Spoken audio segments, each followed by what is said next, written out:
We missed an epidemic after all. You'd think we had enough experience already. After COVID and suppurative pneumonia, there was an outbreak of measles. We stopped it at the Hungarian border. I should remember how many animal flu outbreaks there have been since then. The last one did not even go beyond the borders of Vietnam. If we believe the Asians themselves, not even from Hanoi. Doctors have matured, learnt. When you think of that COVID now, it's funny. Lockdown and panic, rumors and conspiracy theories, it's like stepping back in time. Now it makes one smile as much as the ridiculous attempts of medieval doctors to look for some malignant miasma. Maybe historians will call this century the century of epidemics, who knows?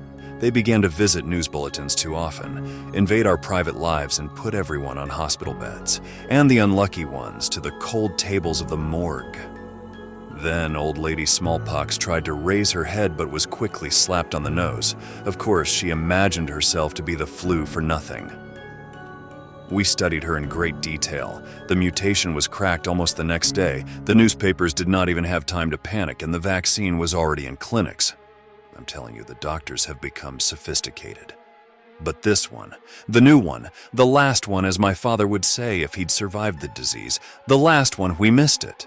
We'd never seen anything like it before. To a pre-medical doctor, sickness was called, of course, a difficult tongue-in-cheek word.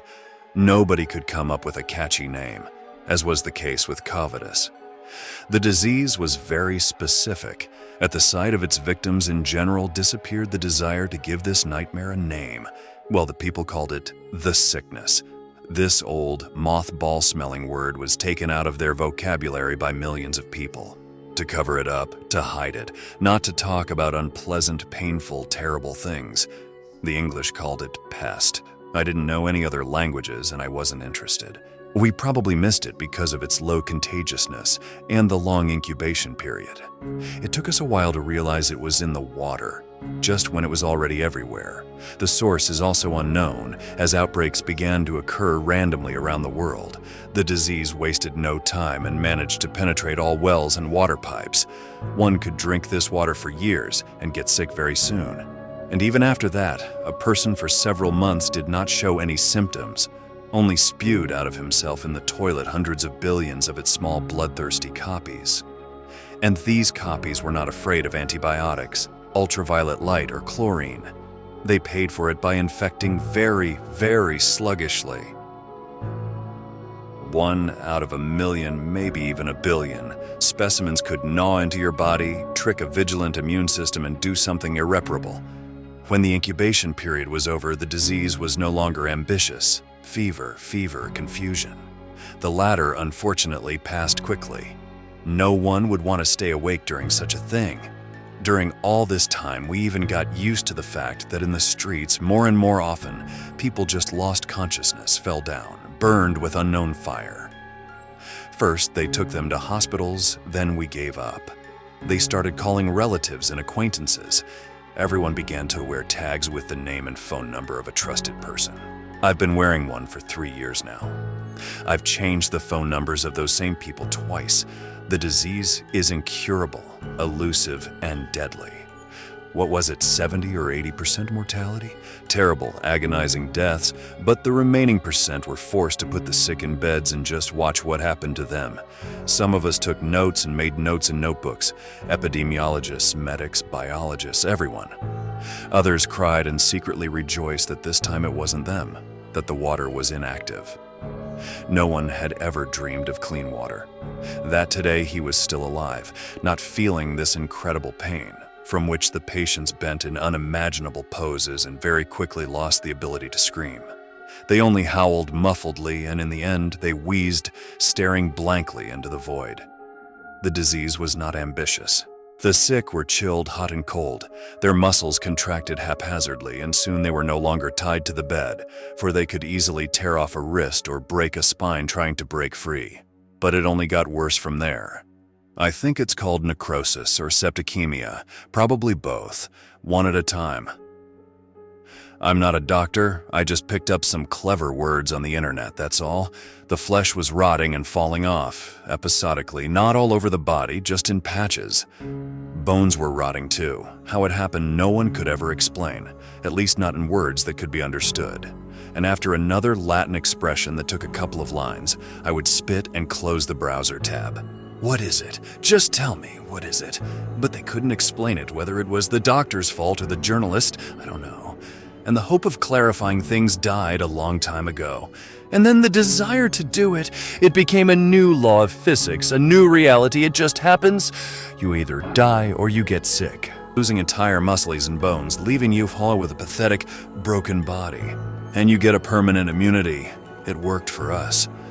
Scientists stared into microscopes for years until their backs ached and their eyesight failed. But they saw it.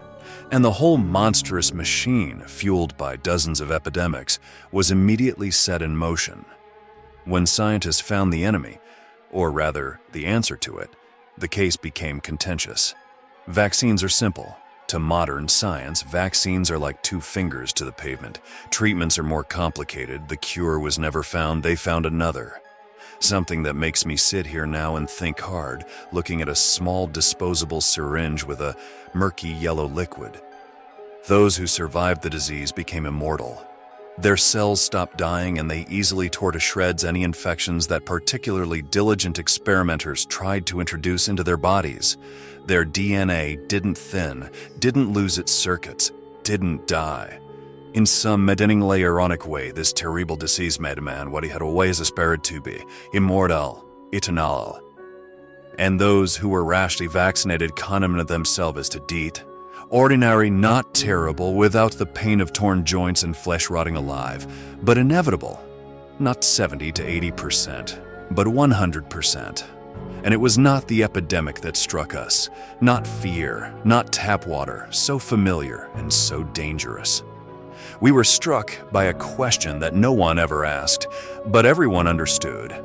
I took my eyes away from the syringe of vaccine that I had been given at the clinic, trying not to look at my eyes, no paperwork, no records, just like that. There's a lot of them piling up. When those two smart guys, a Canadian and a Japanese, published their study on survivors, the demand for the vaccine plummeted. Good dilemma, right? Suffering an eternal life with a 20% chance, or quiet and peaceful life, also a life, but with a 100% chance. That it will end. Some were afraid of suffering. Some were afraid the scientists were wrong. Some have been afraid of nothing for a long time. Those who were marked by the disease didn't care at all, and I listened to the knocking behind me and the guttural wheezing. Mum was knocking. The wife was wheezing. The wife had no time to decide anything. The sickness had come to her without permission. She didn't care now. The only thing she wanted was for the pain to stop. She begged me hoarsely, silently, to drive a knife into her throat. I couldn't. I held the knife, I put my hand in, but I couldn't. She didn't have the strength to beg or threaten. She hadn't screamed in a long time. She moaned at first. She could talk. Then she was silent. She only wheezed, staring at the ceiling. Mother had survived her illness. I didn't have to look to see. I would have been glad to banish that image from my mind. Her spine softened and then stiffened, her head cocked sideways so that her face was practically looking upside down at me. Upside down with her chin, to be exact. The left leg, I don't know why I remembered it, was twisted and bent so that the foot, knee, and what was between them touched the ground. The right one just looked like jelly below the knee and there was no bone in it, but the knees were tapping briskly on the parquet. Tapping. 3 hooves on the left, 1 on the right. The left elbow was clawing too. The arm was unnaturally bent at right angles, the opposite side of the elbow, and the knotted fingers were constantly convulsively clenching and unclenching. The right one looked almost the same, except that the fingers raised up as she leaned on her elbow hung whiner-like, whiner-less. There was no bone left in them at all. Most of those who had contracted the disease could no longer walk on 2 limbs. My mother grunted as she studied this new, deformed body and gratefully ate from the dog's bowl.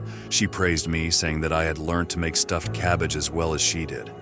On the streets, I also met more and more immortals. No one walked on 2 legs, and I just didn't see anyone else. Some of them were panicking. Some of them couldn't accept this new reality, because even if the epidemic recedes, these Eternals will still be here. And there are no desks for them, no buses for them. They are something new. Clumsy at first, clawing at bone fragments, but in time, they've adapted.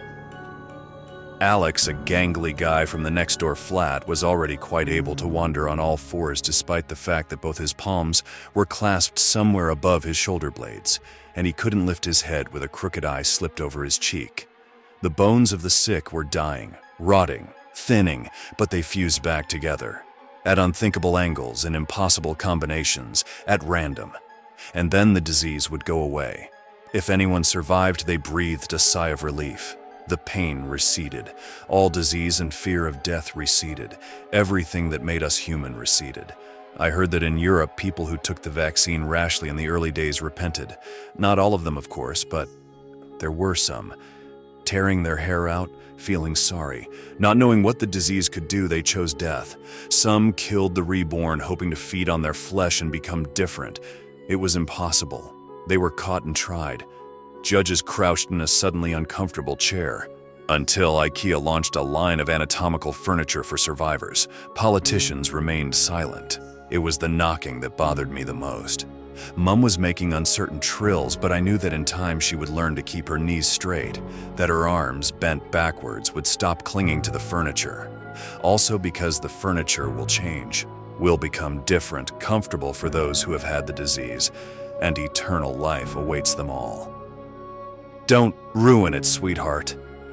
Mum looked at me, her head turned at an unimaginable angle, and drops from her eyes slowly slid down her sunken cheeks. How can I be here without you? Mum, and the wife, if she survives, and me, alone with the vaccine and the bloody water, the Russian roulette of our time.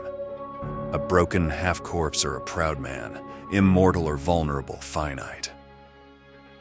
I listened to the wheezing of my wife's decaying bones and stared at the vaccine. And I didn't know. It was the pounding that stressed me the most, the clatter of bare-bone fragments that my mum used to measure the flat-like hooves, so hoof-like. No matter how much I chased that comparison away, it wouldn't go away. This broken, puny, immortal body, and the vaccine. And can I leave my mother to live forever without me? And my wife. If she survived, of course, forgive me. My dears! I love you very much. Abe, there is a way out of every situation, and this is mine.